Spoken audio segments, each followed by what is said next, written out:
क्रमांक झालेला आहे। आज आम्ही 12 क्रमांकमधून आज आम्ही प्रचाराचा नारळ फोडलेला आहे।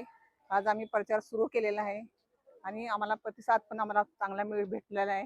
आम्हाला मी असंच आवाहन करेल की ज्या तुमच्या काय समस्या असेल ते मी सोडवल्याशिवाय राहणार नाही आणि ज्या तुमच्या अडीअडचणी काय असतील ते माझ्यापर्यंत पोहोचवा। मी तुमच्या त्या पूर्ण केल्याशिवाय राहणार नाही आणि जे तुमच्या गल्लीमध्ये जे काय आहे, आता गटर नाहीत, नळाचं पाणी नाही, लाईटीचं बरोबर नाही, हे तुमची मी पूर्ण कामं केल्याशिवाय राहणार नाही। तुम्ही प्रचंड प्रचंड बहुमताने मला विजय करा, तुमचे कामं मी केल्याशिवाय कधीच राहणार नाही।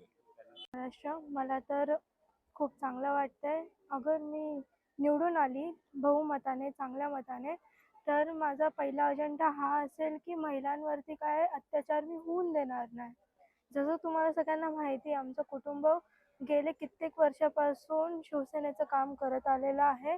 तशाच प्रमाणे मी देखील हा वारसा नेहमी कायम त्यांच्यासारखाच घेऊन जाणार पुढे।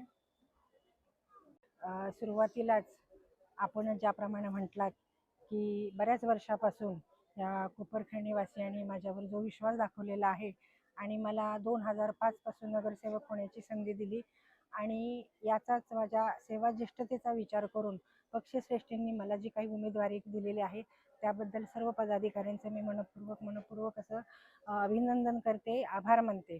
आज आपण पाहतो आहोत की प्रभाग क्रमांक 12 मधून आम्ही 4 उमेदवार दिलेले आहेत पक्षाने आम्हाला आणि आज आम्ही पक्षाचा नारळ फोडलेला आहे।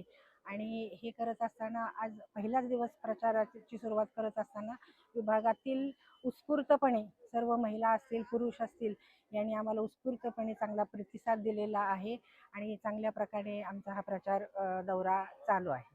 त्याबद्दल सर्व नागरिकांचे देखील मी मनपूर्वक आभार मानते।